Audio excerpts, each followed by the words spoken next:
Hi every one, welcome to just for foodies. இன்றைக்கி நம்ம சேனலில் ஒரு எக் மசாலா தான் எப்படி பண்ணுறதுன்னு பார்க்க போகிறோம். சுட சுட சாதத்தில் கொஞ்சம் ரசம் விட்டு இந்த எக் மசாலாவையும் நம்ம மிக்ஸ் பண்ணி சாப்பிட்டு பாருங்கள். டேஸ்ட் அல்டிமேட்டாக இருக்கும். வாங்க இந்த ரெசிபி எப்படி பண்ணுறதுன்னு பார்க்கலாம். ஒரு கடாயில் 3 டேபிள் ஸ்பூன் எண்ணெய் ஊற்றிக்கோங்க. எண்ணெய் நல்லா சூடானதும் இதில் ஒரு 4லேருந்து 5 பெரிய வெங்காயம் இதை சின்ன சின்னதாக சாப் பண்ணி வச்சுருக்கிறேன். இதையும் போட்டு வதக்கிக்கோங்க. இந்த வெங்காயம் வதங்கிறதுக்காக ஒரு 1/2 டீஸ்பூன் உப்பு போட்டுக்கிறேன். போட்டு இதை ஒரு 7லேருந்து 8 நிமிஷம் நல்லா வதக்கிக்கலாம்.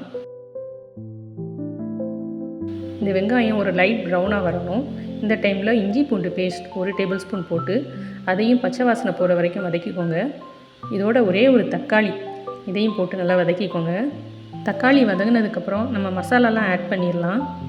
1/4 டீஸ்பூன் மஞ்சள் தூள், 1 டீஸ்பூன் மிளகாய்த்தூள், 1 டீஸ்பூன் கரம் மசாலா, 1 டீஸ்பூன் மிளகுத்தூள் இதையும் போட்டு நல்லா வதக்கிக்கலாம்.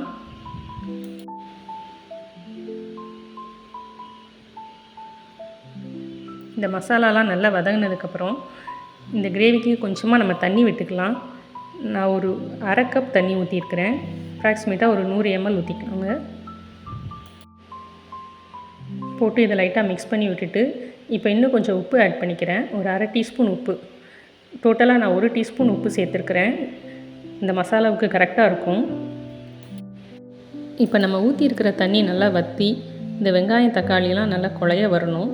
அது வரைக்கும் நம்ம வேக வச்சுக்கலாம். இப்போ தண்ணியும் வற்றிருச்சு, வெங்காயம் தக்காளியெலாம் நல்லா சுருண்டு வந்துருச்சு. இந்த டைமில் 4 முட்டை நான் ஆட் பண்ணிக்கிறேன். முட்டையை சேர்த்ததுக்கப்புறம் கிளறி விடக்கூடாது. அப்படியே 3 நிமிஷத்துக்கு மூடி வச்சுருங்க. 3 நிமிஷம் கழிச்சு இதை மெதுவாக திருப்பி விட்டுக்கோங்க. இதே மாதிரியே நான் எல்லாத்தையுமே திருப்பிக்கிறேன்.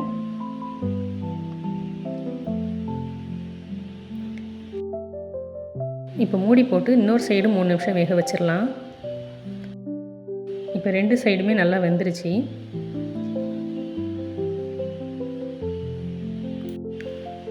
இந்த டைமில் நான் கரண்டியை வச்சே லைட்டாக முட்டையை கட் பண்ணி விட்டுக்கிறேன், நடுவுலலாம் கொஞ்சம் வேகிறதுக்காக.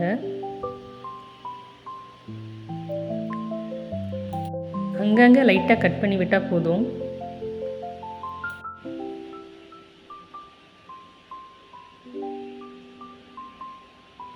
இப்போ நம்ம கட் பண்ணி விட்ட சைடு எல்லாமே வேகணுங்கிறதுக்காக இன்னும் கொஞ்சம் நேரம் இதை மூடி போட்டு வச்சுக்கிறேன். அப்பப்போ எடுத்து லைட்டாக கிளறி விட்டுக்கிறேன்.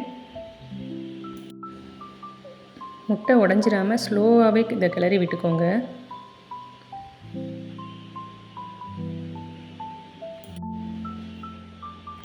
இந்த டைமில் ஒரே ஒரு பச்சை மிளகாவை சாப் பண்ணி போட்டுக்கோங்க. கொஞ்சம் மல்லி இலை இதையும் போட்டு மிக்ஸ் பண்ணிக்கோங்க. பச்சை மிளகா ஆப்ஷனல் தான். இதை நான் லாஸ்ட்டில் சேர்க்குறதுனால இந்த ரா ஸ்மெல் கொஞ்சம் நல்லாயிருக்கும்னு நான் சேர்த்துருக்குறேன். இதை ஒரு 2 நிமிஷம் வேக வச்சுட்டு ஸ்டவ் ஆஃப் பண்ணிடலாம்.